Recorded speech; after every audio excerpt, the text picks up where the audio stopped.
தாவேக்கா எவ்வளோ கேட்டாலும் கொடுத்துருவாங்க. இவங்க கேட்குற 40 அங்கே ஒரு 60 சீட்டு கொடுக்கலாம், இல்லாட்டி 63 நாயன்மார்கள் மாதிரி சீட்டு கொடுக்கலாம். அது வந்து ஒன்றும் பிரச்சனை இல்லை. 2011 மாதிரி ஏறப்போகுது. ஆமாம், அதெல்லாம் சொல்ல முடியாது. அது கூட மோசமாக, அதோட மோசமாக கூட ஆகலாம். அது வேற விஷயம். நான் உங்களுக்கு ஏற்கனவே சொன்னேன், தாவேக்கா கூட போனால் இவர்களுக்கு சீட் கன்வர்ஷன் என்ன ஸ்ட்ரைக் ரேட்டில் கிடைக்கும்னு சொல்ல முடியாது. That is Intel difference. ஆனால் கட்சிக்கு ஒரு இளமை துடிப்பு ஒன்று கிடைக்கும். அதுக்கு வந்து ஒரு முக்கியமான ஒரு ஜோஸ் ஒன்று கிடைக்கும். இன்னைக்கு காங்கிரஸோடைய ஆவரேஜ் ஏஜே 55 ஆயிடுச்சு.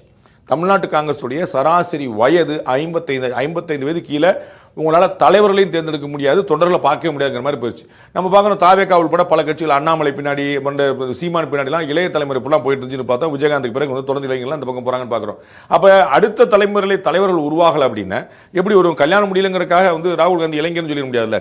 அப்போ அந்த மாதிரி எல்லாருமே அந்த இடத்துக்கு நகர்ந்துட்டாங்க. அப்போ காங்கிரஸ் கட்சியுடைய சராசரி வயதே 55 ஆச்சு தமிழ்நாட்டில்.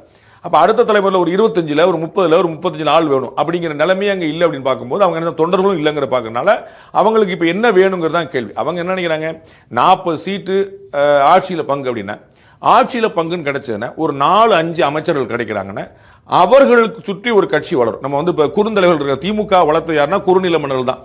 ஒரு நேரு, ஒரு ஏவவேலு, ஒரு அழகிரி, ஒரு வீரபாண்டியாரமும், இந்த மாதிரி ஒவ்வொரு இடையில ஒருத்தர் இருந்தாங்க. ஐபிரிசாமி, திண்டுக்கல் பெரியசாமி அப்படின்னு ஒவ்வொருத்தர் இருக்கும்போது அவரவர்கள் தங்களுடைய கட்சி அங்கே வளப்படுத்த நினைப்பாங்க, தங்களுடைய செல்வாக்கு வளர்க்க நினைப்பாங்க, கூடுதலாக கட்சியும் சேர்ந்து வளரும். அப்படி